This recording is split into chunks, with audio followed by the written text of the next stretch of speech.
nuclear plant have reached a new high. Levels of contaminated water have risen by more than 20%.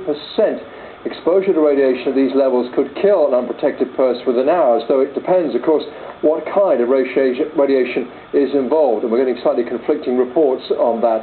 A senior nuclear official has told the BBC water contamination at the plant is becoming uncontrollable. The Japanese government has promised nearly $500 million to contain leaks and decontaminate water there. Well, Andrew Code is a volunteer with the charity based in Tokyo, the Save Minami Soma project, and he travels to the region regularly. He told me just now about the situation in the area. Currently, our focus is in Minami Soma, just about 30 kilometers north of Fukushima, where we have 6,000 to 7,000 people living in temporary accommodation. They are obviously very concerned about the continuing reports of contamination and radiation coming out from Fukushima plant. And I know you're not an expert in these matters, but what do you make of these reports of contamination rising? It does depend, I gather, to a great extent, how dangerous it all is, depends to a great extent on what kind of radiation is involved.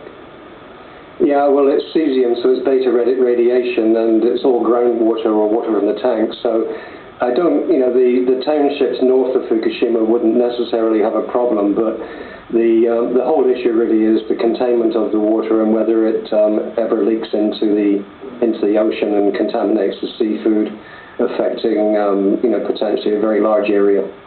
And as you understand it, how containable is all this, and how long might it take to contain it?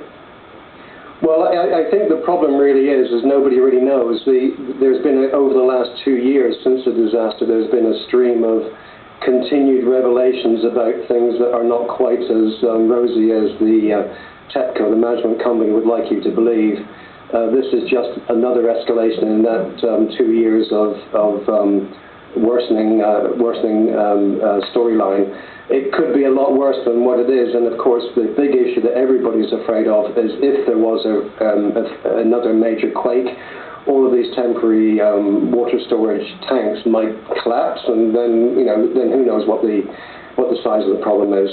So it's I would say the situation right now is very unstable at Fukushima.